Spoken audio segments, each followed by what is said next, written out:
Hello दोस्तों, आप सभी का इस नई कहानी में स्वागत करती हूँ जो मेरे दोस्त के घर उसकी शादी में हुई थी। मैंने तो सोचा ही नहीं था कि मैं अपने दोस्त के ही शादी में उसके ही भाभी के साथ वो सब कुछ बस हो गया। दोस्तों, थोड़ा सा समय निकालकर इस कहानी को अंत तक जरूर सुने। दोस्तों, आप लोग चैनल को सब्सक्राइब करना भूल जाते हैं। दोस्तों, आप सबसे रिक्वेस्ट है कि चैनल को एक सब्सक्राइब करें और वीडियो को एक लाइक करें। दोस्तों, आप लोगों की एक लाइक और सब्सक्राइब से बहुत ही मोटिवेशन मिलती है कि हम ऐसे ही कहानियां आप सबके समक्ष प्रस्तुत कर पाए। दोस्तों, हम बहुत ही मेहनत से कहानी लिखते हैं। आशा करती हूँ कि यह कहानी आप सबको पसंद आएगी। चलिए अब कहानी में आगे बढ़ते हैं और आपको यह कहानी सुनाते हैं। मैं यूपी का रहने वाला हूँ। मेरा नाम यश वर्मा है और मेरी उम्र 21 साल है। मेरा एक सबसे खास दोस्त है, उनका नाम अभिषेक है। हम दोनों बहुत ही पक्के दोस्त थे।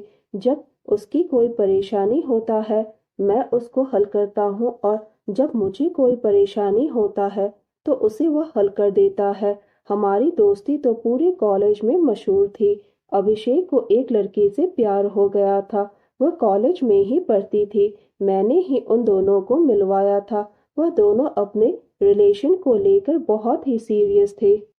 कुछ सालों बाद अभिषेक के घर वालों ने उसकी शादी के लिए लड़की ढूंढने लगे। अभिषेक ने मुझसे कहा, मैं अगर शादी करूंगा तो केवल अपनी गर्लफ्रेंड सिमरन के साथ। मैंने उससे कहा, तू अपने पापा से बात क्यों नहीं करता?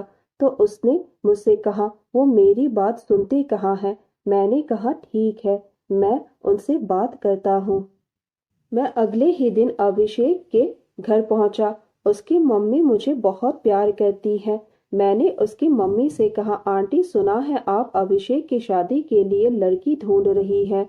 उसकी मम्मी ने कहा, हाँ बेटा, अब उसकी शादी करने की उम्र हो गई है तो अब उसे शादी करनी ही होगी।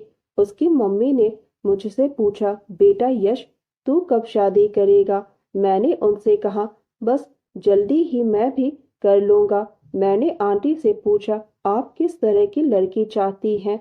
उन्होंने सारी बातें बताई जो उन्हें बहू में चाहिए थी। मैंने आंटी से कहा, एक लड़की है जो बहुत ही सुंदर और संस्कारी है, लेकिन वह दूसरे जात की है। दरअसल आंटी, अभिषेक और वो एक दूसरे को चाहते हैं। आप लोग चाहे तो उसे एक बार देख सकते हैं। मैं किसी तरह से उसकी मम्मी को सिमरन के घर जाने के लिए मना लिया। अभिषेक की मम्मी सिमरन से मिलने के बाद पक्का कर दिया था कि मुझे तो बहू पसंद है। कुछ दिन बाद सिमरन के घर वालों से बात करके अभिषेक और सिमरन की शादी तय कर दी गई।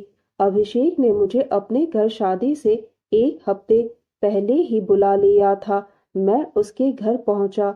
उसके घर वाले मुझे बहुत प्यार करते थे, इसीलिए मुझे एक अलग कमरा दिया रहने के लिए। मैं अपने कमरे में बैठा हुआ था। कुछ देर बाद अभिषेक की भाभी मेरे लिए चाय लेकर आई। मैंने उनसे कहा, कैसी हो भाभी? तब उन्होंने कहा, ठीक हो। मैंने पूछा, और भैया कैसे है? वह भी ठीक है, ऐसा भाभी ने मुझे कहा। वह मुझे चाय देकर चली गई। अगर भाभी जी के बारे में बात करें तो वो थोड़ी सी सांवली थी, लेकिन फिर भी बहुत अच्छी है। मुझे तो वो बहुत ही अच्छी लगती है। पहले तो मैं उनसे बात नहीं करता था, लेकिन धीरे धीरे वो मुझसे बात करने लगी। एक बार भाभी मुझे बता रही थी कि अभिषेक के भैया अनुपम उन पर ज्यादा ध्यान नहीं देते हैं, इसीलिए वह थोड़ी उदास रहती है। इसी तरह से अभिषेक के घर में एक दिन बीत गया। अभिषेक को हल्दी लग रही थी और मैं उसको देख रहा था। कुछ आगे खड़े लोग थे और मैं सबसे पीछे था। थोड़ी देर बाद अभिषेक की भाभी भी देखने के लिए आई। ज्यादा भीड़ होने से वह पीछे ही खड़ी हो गई, मेरे ही बगल में। मैं तो अभिषेक को देख रहा था, लेकिन मेरा हाथ पता नहीं कैसे भाभी की पतली कमर को छू गया।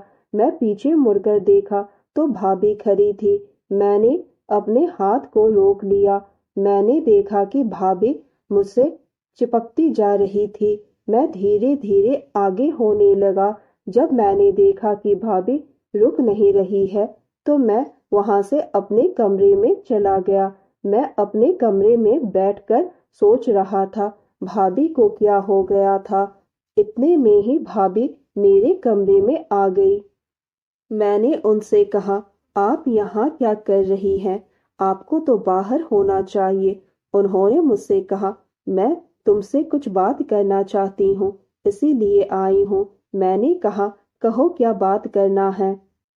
भाभी ने कहा, तुम्हें तो पता ही है मैं ज्यादा गोरी नहीं हूँ, मैं थोड़ी सी सांवली हूँ। इसीलिए अभिषेक के भैया अनुपम मेरे साथ वक्त नहीं बिताते हैं और ना ही मुझसे प्यार करते हैं। आज जब तुम्हारा हाथ मेरी कमर को छू गया था तब उस वक्त मेरे बदन में करंट दौड़ने लगा। मेरे अंदर की जो आग इतने दिनों से सोई हुई थी वह जाग गई है। कोई मुझे प्यार ही नहीं करता और मेरा भी मन बहुत करता है कि कोई मुझे प्यार करे। मेरी भी तो कुछ फीलिंग्स है। अब तुम ही बताओ मैं क्या करूं। तुम्हारे हाथ छूने से मैं जोश में आ गई थी, इसीलिए मैं तुमसे चिपकती जा रही थी। उन्होंने मुझसे कहा, अब यह सब बातें मैं किसको बताऊं।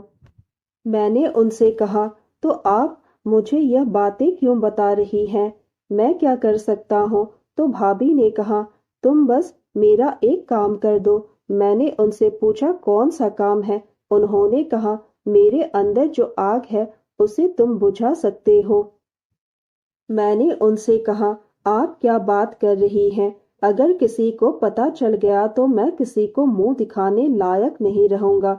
भाभी ने कहा, कोई नहीं जान पाएगा, तुम चिंता मत करो, बस किसी तरह से मेरी इस आग को शांत करो तुम। मैंने उनसे कहा, लेकिन मैं यह सब नहीं कर सकता हूँ और मैं रिस्क भी नहीं लेना चाहता हूँ। आप बस अब यहाँ से चली जाओ, नहीं तो कोई देख लेगा। और वो कमरे से बाहर चली गई। आधी रात को जब सब लोग सो गए थे तब भाभी फिर से मेरे कमरे पर आ गई और मुझे फिर से कहने लगी कि मेरी आग को तुम ही बुझा सकते हो। मैंने उन्हें रोकने की बहुत कोशिश की, लेकिन फिर मेरा भी मन बदल गया और मैं भी उन्हें खुश करने लगा। उसके बाद अब वह बहुत खुश हो गई। इसी तरह से जब तक मैं अभिषेक के घर में था तब तक मैं उन्हें खुश करता गया और एक हफ्ते बाद मैं वापस अपने घर चला आया। तो दोस्तों, यह कहानी सुनने के बाद आप सबकी क्या राय है हमें कमेंट करके जरूर बताइए और साथ ही इस वीडियो को एक लाइक करें, चैनल को एक सब्सक्राइब करें और नोटिफिकेशन बेल को भी जरूर दबाएं ताकि अगली अपडेट सबसे पहले आपको मिले। दोस्तों, आपकी एक लाइक और सब्सक्राइब से बहुत ही मोटिवेशन मिलती है कि हम ऐसे ही कहानियां आप सबके समक्ष प्रस्तुत कर पाए। आप सब ने अपना कीमती समय निकालकर इस वीडियो को सुना, इसके लिए आप सभी को धन्यवाद करती हूँ। धन्यवाद दोस्तों।